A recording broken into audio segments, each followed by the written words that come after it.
حضرت ایوب علیہ السلام کے پاس جتنا تھا شاید اس دنیا میں اتنا کسی کے پاس نہیں ہوگا، اتنا مال اللہ نے انہیں عطا کیا، مگر وہ شکر کے لیے رات کھڑے ہوتے تو صبح ہو جاتی، اللہ تعالیٰ ان کو دکھا کر فرشتوں پر رشک فرماتا تھا، اے فرشتوں دیکھو میرا بندہ، میں نے اسے سب دیا ہے پھر بھی میری عبادت میں کمی نہیں کرتا۔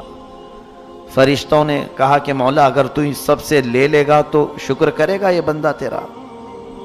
اللہ تبارک و تعالیٰ نے فرمایا اب اسے میں آزمائش میں ڈالتا ہوں، تم نے یہ سوال کیا ہے کہ میرے مال ساری چیزیں دینے کی وجہ سے یہ شکر کر رہا ہے، تو حضرت ایوب علیہ السلام کثرت سے الحمدللہ کہا کرتے تھے۔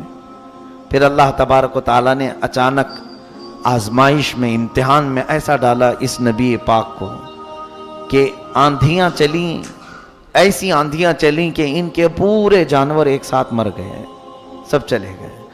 ایک بھاری نقصان ہے، یہ کروڑوں کا نقصان جس کا ہو جائے۔ حضرت ایوب علیہ السلام پھر مصلی بچھائے اور رات میں الحمدللہ کی تکرار شروع کرتے ہیں کہ رب العالمین تیرا کروڑا شکر و احسان ہے، اور شکر بجا لاتے رہے، یہاں تک کہ پھر چند دنوں کے بعد بیماریوں کی وبا پھیلی۔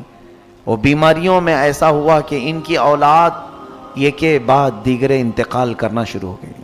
ان کے بیٹے اور بیٹیاں جتنی تھیں تقریباً 100 اولاد ان کی سب انتقال کر گئے۔ ہر بیٹے کے انتقال کے وقت جب آپ کو خبر دی جاتی تو وہ یہی کہتے کہ میرا کچھ بھی نہیں گیا، رب تبارک و تعالیٰ نے دیا تھا اور اس نے واپس لے لیا، مجھے کس چیز کا غم ہے۔ وہ الحمدللہ کہتے رہے، اسی پر قائم رہے۔ ظاہر سی بات ہے اولاد کی محبت، مال کی محبت فطرت میں آ ہی جاتی ہے۔ یہ بہت کٹھن مرحلہ ہوتا ہے کہ صبر کر لے جانا، بولنے کے لیے بڑا آسان ہے، بولنا آسان ہے، عمل کر کے دکھانا یہ بہت کٹھن مرحلہ ہے۔ کسی کی جدائی برداشت کرنا یہ سب کے بس کا بات کام نہیں۔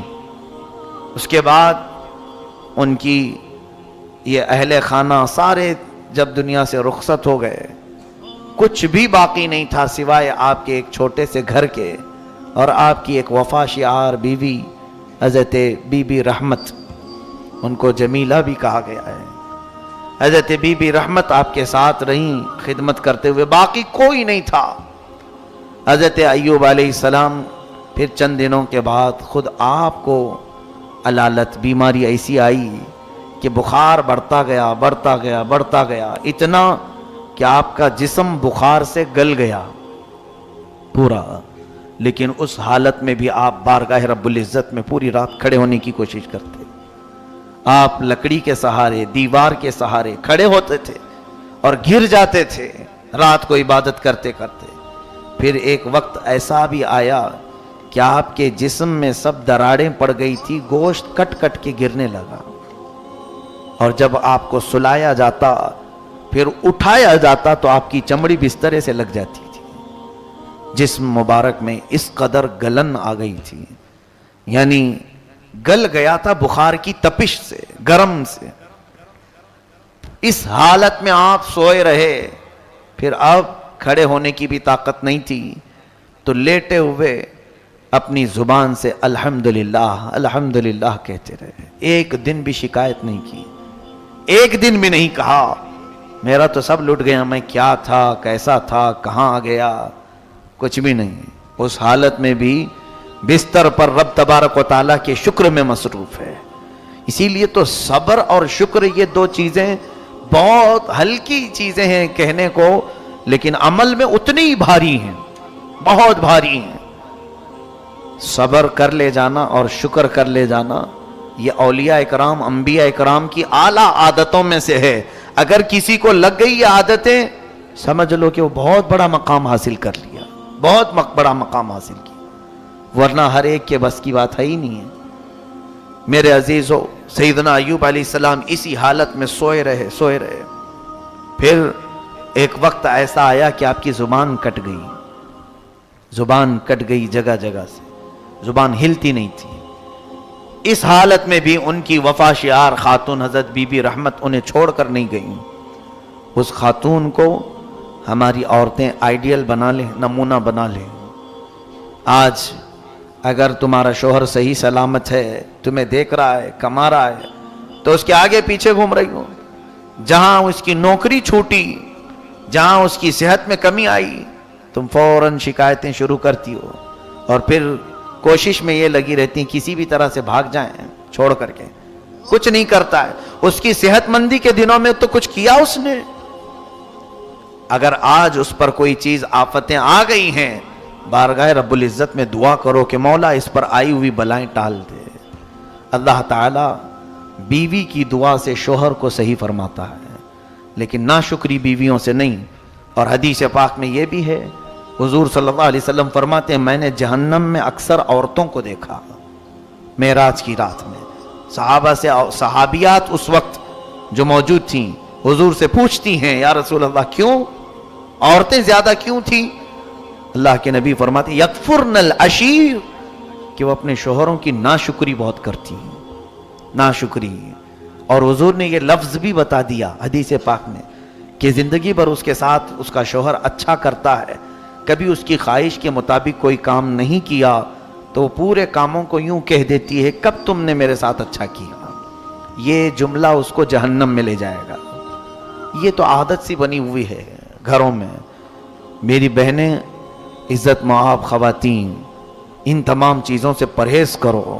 تمہاری زبان جو اس طرح سے بے لگام ہے آج, یہ دوزخ میں جانے کا سبب بن سکتی ہے.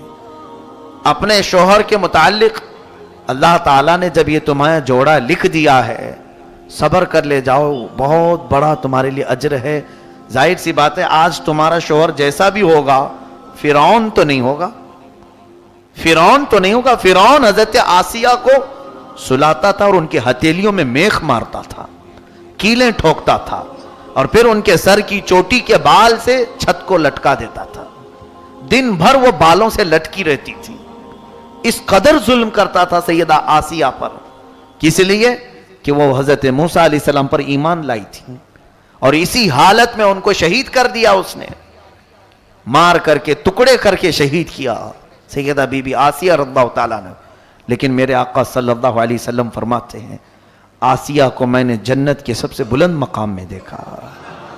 اور پھر اتنا ہی نہیں بلکہ حضور صلی اللہ علیہ وسلم فرماتے ہیں میں معراج کی شب جبرائیل کے ساتھ جا رہا تھا, ایک جگہ سے تیز خوشبو آئی. پوچھا جبرائیل یہ کس چیز کی خوشبو ہے؟ عرض کرتے ہیں یا رسول اللہ صلی اللہ علیہ وسلم فرعون کی بیوی آسیہ کی کنگھا کرنے والی جو خاتون تھی اس کے ہاں سے یہ خوشبو آ رہی ہے. اس کے حضرت آسیہ کے بالوں میں جو کنگھا کرنے والی خادمہ تھی یہ اس کی قبر کی خوشبو ہے. پھر حضرت آسیہ کا حال کیا ہوگا؟ صبر کی وجہ سے وہ اجر دیا گیا. بہرحال حضرت بی بی رحمت ایوب علیہ السلام کی نیک وفا شیار خاتون یہ بھی ایسی صابرات تھیں, چھوڑ کر بھاگی نہیں. اس حالت میں بھی اپنے شوہر نامدار کے ساتھ خدمت میں لگی رہی, خدمت کرتی رہی. جیسے بھی ہیں آج گوشت کے ٹکڑے کٹ رہے ہیں, ان کے بستر سے چمڑی لگ رہی ہے, لیکن ہے تو یہ اللہ کے نبی, ہے میرے شوہر, میں آخری سانس تک ان کے ساتھ رہنے والی ہوں. لیکن علاج کے لیے دوڑ بھاگ بھی کرتی تھی.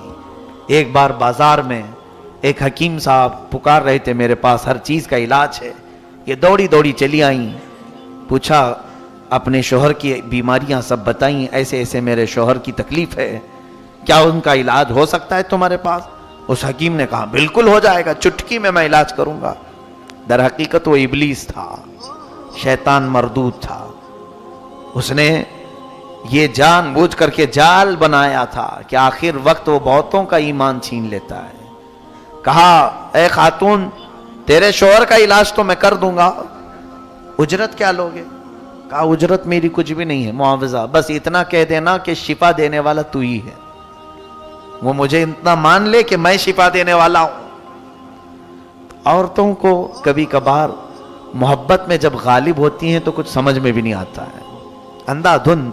جیسے آج بھی بچوں کی محبت میں عورتیں بہک جاتی ہیں, ارے کہیں سے تو علاج ہو جائے, میرا بچہ بچ جائے. یہ نہیں ہے ایمان. میرا شوہر بچ جائے, میں کچھ بھی کر لوں, چاہے مندر جانا پڑے, چاہے کہیں مجھے سر ٹیکنا پڑے, میرا بچہ بچ جائے. نہیں, کفر و شرک کر کے اگر تم کسی کو بچا سکتے ہو تو پھر کس خاک کی زندگی جی رہے ہو؟ یہ نہ ایمان ہے نہ اسلام ہے. یہاں تمہاری آزمائش ہے. یہاں تمہارا امتحان ہے. اپنی چاہے سخت بیماری ہو یا اپنے عزیزوں کی، حرام راستہ تم اختیار کر ہی نہیں سکتے. نہ کرو جب تک ہو سکے. بیماری کس نے دی تمہیں؟ اللہ نے. اور شفا کون دے گا؟ اللہ. یہ عقیدہ بس کافی ہے. مجھے جو بیماری پہنچی ہے وہ اللہ کی طرف سے آئی، اور شفا بھی اللہ ہی عطا کرے گا. اس عقیدے پر قائم رہو بس. حضرت بی بی رحمت غلط جگہ پر پہنچ گئی تھی لیکن انجانے میں، اور انہیں اپنے شوہر کی محبت تھی. ان کو خیال بھی نہیں آیا کہ کیا گمراہ کرنے کی بات کیا ہے، کچھ نہیں سوچا. انہوں دوڑتی دوڑتی آئی اپنے شوہر سے کہہ دیا اب آپ کا علاج ہو جائے گا، اب گھبرائیے مت، میں نے اچھا ڈاکٹر تلاش لیا ہے، اچھا حکیم مل گیا ہے. کہا کیا؟ کہاں سے حکیم ملا؟ کہا بازار میں ایک بہت بڑے بزرگ ہیں، اچھے حکیم ہیں. کہا اجرت تم کہاں سے دو گی؟ ہمارے پاس تو کچھ ہے نہیں. کہا نہیں، وہ اجرت بھی نہیں لیں گے. انہوں نے اتنا ہی کہا ہے کہ بیماری صحیح ہونے کے بعد آپ اتنا کہہ دیں کہ شفا دینے والا تو ہے. جلال میں آ گئے ایوب علیہ السلام بیماری کے عالم میں. کہا اے جمیلہ تم کسی حکیم کے پاس نہیں، ابلیس لعین کے پاس گئی تھی. اللہ کی قسم سنو، ایوب علیہ السلام قسم کھاتے ہیں، اللہ کی قسم اگر میں صحیح ہو گیا تو تجھے 100 کوڑے ماروں گا. بیماری میں ایک ہی عورت ساتھ رہی ہے، کوئی نہیں ہے. اس کے باوجود یہ ایمان کی اعلیٰ مثال اگر کہیں ملتی ہے تو نبیوں کے دربار میں. انہوں کو کسی سے کوئی پرواہ نہیں ہے کہ یہ چھوڑے گا وہ چھوڑے گا، مجھے کچھ نہیں. مخلوق سے ان کی کوئی پرواہ ہی نہیں ہوتی. وہ نبی اللہ تھے، اللہ کے نبی تھے. ان کا عقیدہ تو اپنے رب کے ساتھ بڑا مضبوط تھا.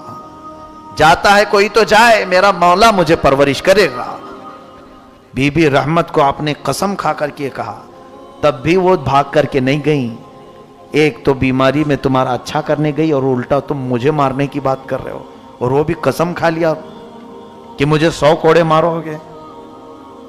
اگر اس زمانے میں کسی خاتون کو کہہ دیں تو وہ پورا بکھیڑا کھڑا کر دیں، ہمیں کھلا چاہیے، طلاق چاہیے، مجلس بٹھاؤ، میٹنگ بٹھاؤ، بہت سارے معاملات. یہاں پر ایک چیز سیکھنے کو ملتی ہے کہ اگر ایمان میں مرد مضبوط ہو، اپنی عورتوں کے متعلق یہ کہہ دے چاہے ہمارے گھر میں کچھ بھی ہو جائے، غلط راستے کے ذریعے سے کوئی چیز ہمارے گھر نہ پہنچے گی. بس اس پر آپ قائم رہیں. دیکھیں پھر آپ کی اولاد بھی، آپ کا گھرانہ بھی اس طرح سے چلے گا کہ اللہ تبارک و تعالیٰ سارے صالحین آپ کی نسل میں پیدا فرمائے گا. لیکن ہم مجبوریوں کے عالم میں یہ سوچ لیتے ہیں کہیں سے بھی آ رہا ہے چلا لو. یار آج غربت ہے، تنگی ہے، کہیں حرام کا آ رہا ہے چلا لو. بہت سارے لوگوں کے گھر اس طرح سے تباہ و برباد ہو گئے. یاد رکھنا، کبھی تم مالدار تھے، بڑے پیسے والے تھے، جیب میں ہمیشہ مال بھرا رہتا تھا، اچانک ایسی بندش لگ گئی کہ اب کچھ بھی نہیں آتا، خال خال پھر رہے ہیں. ایسے حالت میں تمہارا امتحان چل رہا ہوتا ہے. اب تمہاری بیویاں اگر صابرہ ہوں تو کہیں گی کہ چھوڑو، اچھے دن بھی ہم نے دیکھے ہیں، یہ برے دن بھی ٹل جائیں گے، اللہ تعالیٰ پھر اچھے دن